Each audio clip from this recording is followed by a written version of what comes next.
이렇게 결혼 준비의 정석 나 한번 해볼래요. 하지만 막상 이런 준비를 하려고 하면 어떻게 해야 돼? 뭐부터 해야 돼? 싶으실 거예요. 그런 분들한테 저는 이런 질문 드리고 싶어요. 결혼 왜 하려고 하시나요? 이게 뭔 소리야 싶으시죠? 굉장히 설레이는 마음으로 이것만 하면 할 수 있을 거라 생각했는데 결혼을 시작하는 지금 나에게 왜라니? 이게 뭔 소리야? 아마 이런 질문은 듣도 보도 못한, 그리고 스스로는 한 적이 있을 수 있을 것 같아요. 그리고 친한 친구들은 너 그 결혼 왜 해? 이런 식의 질문을 하셨겠지만 진지하게 결혼 왜 하려고 하십니까? 라는 질문에 대한 답은 생각해 보신 분은 아마 거의 없으실 것 같아요. 근데 이 질문이요, 제가 아까 말했던 자연스럽게 결혼식을 준비하면서 그 이후에 결혼 생활까지 준비를 하려면 가장 필요한 핵심적인 질문이라는 걸 제 결혼을 준비하면서 너무나 확실히 들었거든요. 확실하게 알았어요. 수많은 커플들을 준비해드리고 제 결혼을 준비하고 그런 과정에서 주변 솔로들 얘기까지 들어본 결과 결혼 왜 하려고 합니까?에 대한 답만 낼 수 있다면요, 그거에 대한 확신만 가지고 중심만 잡고 갈 수 있다면 결혼 준비가 결코 어렵거나 난감하거나 뭔가 힘들거나 갈등을 유발하는 게 절대 아니란 거 아실 수 있습니다. 근데 왜 그렇게 못하냐? 왜? 대부분의 신랑 신부들은요 이런 질문 안 하세요. 지금도 아마 난감하셨을 거예요. 보통 대부분의 신랑 신부님들 만나면요 이렇게 질문하세요. 결혼 어떻게 해요?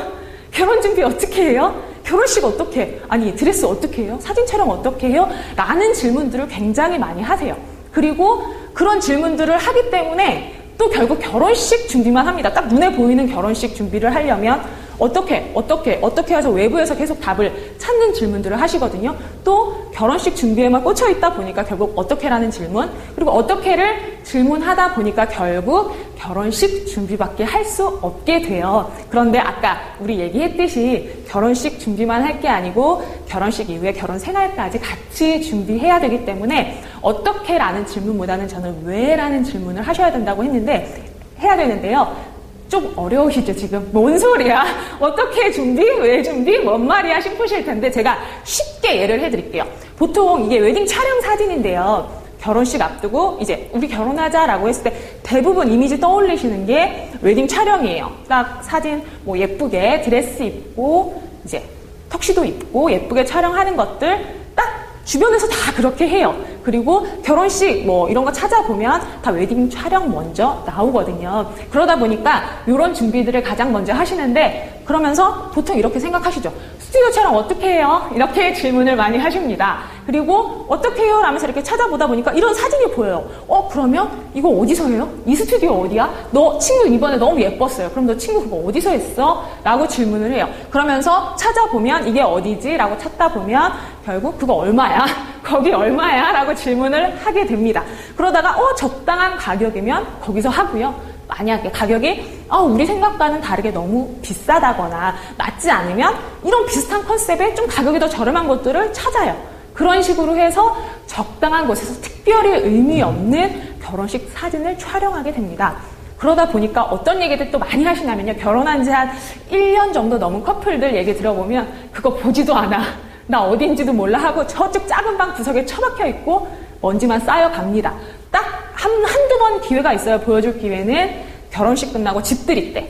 이제 오면 막 보여줘요. 예쁘다. 너무 괜찮다. 이러고선 그걸로 끝이에요. 그냥 처박혀 그거 보지도 않아. 근데 아쉬우니까 촬영을 또 하긴 해야지. 야, 그거 단 한 번이잖아. 라는 얘기들로 그런가? 또 이렇게 다들 촬영들을 사실 하거든요.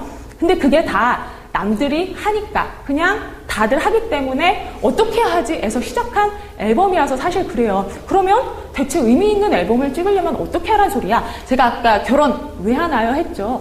스튜디오 촬영 왜 하나요? 라는 질문을 저는 드리고 싶어요. 지금 스튜디오 촬영 왜 하지? 뭔 소리야? 라는 생각들 하실 텐데 보통 왜 하지로 시작을 하진 않습니다. 근데 저는 스튜디오 촬영 왜 하지? 라는 생각이 들었어요. 사실 결혼 앞두고 되게 바빠요. 마음이 되게 바쁩니다. 하루하루 여기 인사드리지, 상견례 하지, 식장 알아보지 이러느라고도 바쁘고 그게 끝나고 나서도 한복이니 예물이니 예단이니 뭐가 뭔지 모르겠는 이 상황에서 바쁜 와중에 스튜디오 촬영까지 꼭 해야 되나? 왜냐면 스튜디오 촬영이요. 메이크업 다 받고 다 하는 시간이 다 해서 한 10시간 하루 종일 걸려요. 그리고 그걸 준비하기 위해서 드레스 샵도 가봐야 되고 메이크업 샵도 어디 할지 고민도 해야 되고 굉장히 이제 긴 시간들이 필요한데 저는 왜 하는지 잘 모르겠더라고요. 생각을 해보면 그래, 나 예쁠 때 제대로 남겨놔야지. 지금 이 모습, 내가 가장 예쁠 때 모습 남겨두는 걸로는 의미 그거 괜찮더라고요. 근데 또 생각해보니까 근데 저는 결혼식 날이 제일 예뻤으면 했어요. 결혼식 말보다 더 예쁜 날은 있어서는 안 된단 말이에요. 그날이 제 인생의 베스트 예쁜 날이어야 되는데 그렇다면 그러면 나는 결혼식 당일 사진에 더 집중하는 게 좋겠다. 왜냐하면 당일날은 예쁘기도 예뻐야 되고 다시 연출을 절대 못하잖아요. 그 많은 사람들 다 불러 모을 수도 없고 아버지, 엄마 다 이렇게 불러서 절대 연출을 할 수 없는 날이니까 그날의 그 모든 순간순간을 제대로 남기고 싶었어요. 그래서 저는 스튜디오 촬영을 가감히 생략을 했고요. 그리고 결혼식 당일 사진에 집중을 했습니다. 저는 의미를 그렇게 찾은 거예요. 절대 다시 연출할 수 없는 그날의 모든 상황을 난 남기고 싶다. 그래서 이게 제 결혼식 사진입니다. 잘 보이실지 모르겠는데요.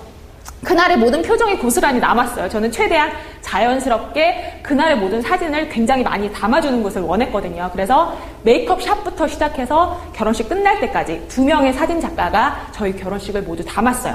지금 이 사진이 지금 다 되게 많이 웃고 있고 저도 막 신부가 입이 찢어져라 웃고 있는데 이때가 부케를 던질 때였어요. 근데 제가 이제 부케를 이렇게 던져야 예쁘게 날아가거든요. 그런데 저도 긴장을 했고 처음이다 보니까 그래서 부케를 정말 한 시속 100km 이상으로 확 집어 던진 거예요. 눈 깜짝할 사이에 던졌는데 제 친구가 또 기가 막히게 그걸 받아냈습니다. 그 순간 제 친구가 야 윤미 이러면서 앙탈을 부렸어요. 그러니까 친구들이 다 빵 터진 거예요. 물론 다시 던지면서 또 다른 사진, 이제 예쁘게 잘 남긴 사진도 찍었는데 이 사진을 보니까 그때가 고스란히 남아서 그런 기억들이 사진을 다시 보면서 얘기 나눌 거리들이 생기는 거예요. 그러니까 앨범이 구석에 처박히지 않고요. 저희는 그때 그런 상황들을 보면서 저희가 의미와 이유들을 찾고 찍은 사진을 보면서 계속 우리가 원했던 이유들을 보면서 즐거울 수 있는 거거든요. 그러니까 여러분께서도 사진을 찍을 때 그런 의미, 두 사람만의 의미와 이유를 찾으셔야 돼요.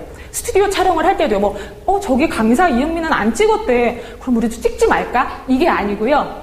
스튜디오 촬영을 하시기로 했다면 예를 들어 이럴 수 있어요. 의미를 찾자고 하면은 연애하실 동안 한 번도 여행을 못 다니셨어요. 커플이. 그럴 경우에 그러면 우리 그게 하루가 걸리잖아요. 하루 동안 여행 간다고 생각하시는 거예요. 소풍? 나들이 가신다고 생각해요. 보통 갈 때 이제 간식 같은 것도 싸가세요. 한 10시간 정도 시간이 걸리니까. 그럼 피크닉 도시락 싼다 생각하시고 가셔서 의미 있게 야외 촬영을 그러면 하실 수도 있고요. 아니면 스튜디오 내부도 두 사람의 뭔가 여행 컨셉에 맞는 것들을 찾으시는 거예요. 혹은 요즘에는 이렇게 스냅 촬영이라고 해서 데이트 스냅이라고 해서 약간 파파라치 컷 같은 느낌의 웨딩 촬영도 많이 하시는데 우리가 처음 만났던 장소 혹은 프로포즈 받은 장소라든지 그런 특별한 의미가 있는 곳들을 가서 촬영을 하겠다. 그런 우리의 핫스팟이죠. 두 사람만의 핫스팟을 배경으로 남긴 사진들을 두 사람의 의미를 찾아서 사진 촬영을 한다면 그게 과연 남들 사진처럼 책장에 처박히기만 할 것이냐. 절대 그럴 리 없습니다. 그게 쓸데없다라고 말하는 사람들은요. 정말 어떻게 하지? 남들 하니까 해! 라는 의미 없는 촬영을 했기 때문이거든요. 그래서 왜 하지? 이렇게 시작하면 이렇게 다 의미가 있어요. 그런데 사실 촬영을 하다 보면요. 그렇게 하면 의미를 찾을 수가 있어요. 찾을 수가 있는데 보통 이런 사진 촬영을 이렇게 얘기들을 하면요. 아까 제가 말씀드렸는데 어떻게를 하다 보면은 외부에서 이렇게 막 답을 찾죠. 그런데 왜 하지? 이런 얘기들을 하면요. 서로 내 안에 있는 얘기들을 할 수밖에 없어요. 끄집어내게 됩니다. 두 사람이 왜에 대해서는 얘기를 해야지 그걸 외부에서 절대 나 왜에 대한 답을 찾을 수는 없거든요. 조언을 들을 수는 있지만 절대 그 얘기는 우리 둘이서만 해야 돼요. 그러면 이런 대화들을 하는 과정에서 서로 몰랐던 상대방의 성향이나 가치관들을 알 수 있습니다. 그런 것들이 저희도 이런 대화를 통해서 얘기들을 했어요. 그러면서 그 사람이 평소에 이런 생각들을 했구나. 나는 이런 생각들을 얘기를 해 나가면서요. 그런 것들을 서로 얘기를 하고 선택을 하고 결정을 해 나가는 과정들이 결국 결혼식을 준비하면서 결혼식 이후의 생활까지 준비하게 되는 거거든요. 왜냐하면 결혼식 준비를 하면서 정말 복장 터지게 속 박박 긁던 사람이 결혼식이 끝난다고 해서 정말 마법처럼 아무렇지도 않게 정말 내 길을 경청해주고 즐겁게 해주고 그런 기적은 준비 없이는 절대 일어날 수 없습니다. 그렇기 때문에 우리는 복장 터지지 않게끔 할 수 있는 결혼식 생활에 대한, 결혼식 이후의 생활에 대한 부부 생활에 대한 준비를 하셔야 된다는 얘기를 하는 거거든요. 이런 식으로 자연스럽게 얘기를 하는 것들이 바로 자연스럽게 결혼식 준비를 하면서 결혼식 이후의 준비까지 되는데요. 사실 말처럼 또 이게 쉬운 일만은 아니에요. 왜냐하면 모든 것들이 왜 하지에 대한 답이 사실 다 있는 건 아니거든요. 그리고 이유가 명확하지 않은 것들도 있고 또 나는 하기 싫지만 상대방이 너무 원하기도 하고요. 또 상대방이 싫어하지만 내가 너무 원하는 것들이 있을 수도 있고요. 또는 두 사람 다 특별한 이유가 없지만 해야 되는 일들이 결혼 준비를 하면서는 물론이고요. 결혼 생활을 하면서는 뭐 더 말할 것도 없습니다. 그런데 그럴 때는 과연 어떻게 해야 되느냐?